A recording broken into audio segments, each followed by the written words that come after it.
Barbie Fortesa update. Yung cover si Barbie ng Stylist Magazine, yun, no? Congrats kay Barbie. Sabi dito, Barbie Fortesa on inner beauty, personal mindset, and new territories.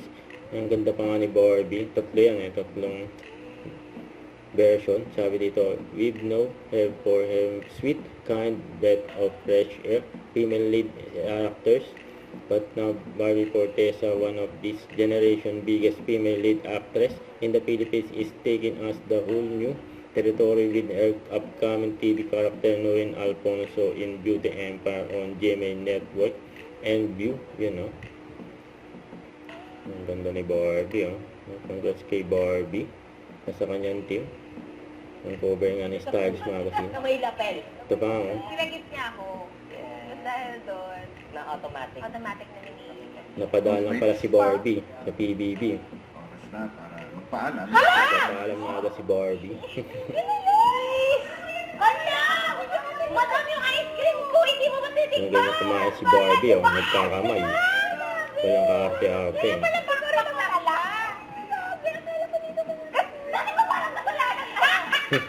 Ayaw mo na bang packers? So, parang yung backpack ko eh. Parang yung backpack ko natin.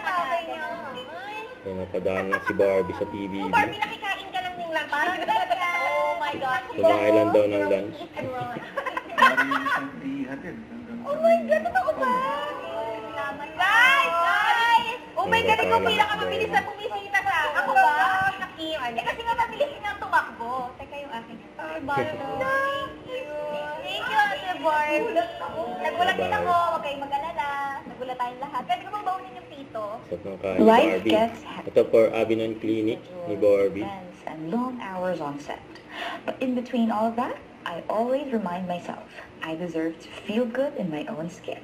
This is the first time I tried Thermont FLX, and I was honestly amazed at how natural and lifted my skin looked without surgery or downtime.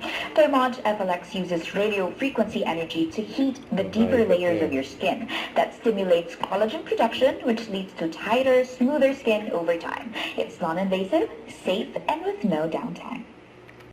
Don't forget to subscribe and click the notification bell for more updates. This is Richard Reaction Vlog. Stay tuned for more videos. See ya.